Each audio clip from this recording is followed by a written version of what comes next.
the concept of room for growth.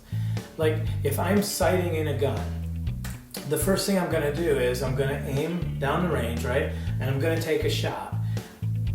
Wonderful if I hit the bullseye, but that shot gives me the guide for how to sight the gun in. And so we fine tune everything in life.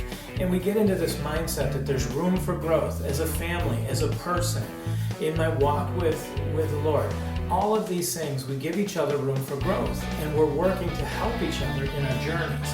So there is no perfection. There is a level of okay, we took the first shot and we missed, and that's okay. Now we just sight it in a little bit to the left or to the right, and then we take the next shot and we see where we are, and that's how you fine tune things.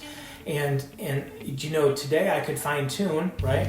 Tomorrow the wind could be blowing, or something's different, and I could be off again. And if I don't get all hung up in the fact that I've missed the mark again, and I guess focus on, well, let's get it back to the mark. Let's just make adjustments. Small adjustments a lot of times is all we need. Helping a child understand there is no such thing as perfect. It's okay. We don't need to get discouraged. We need to just see progress. And so how do we make progress from where we are to improving on that?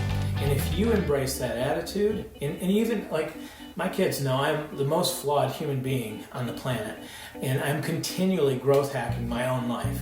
And I make an example of that there's room for growth, and I'm the one who's growing the most in my home.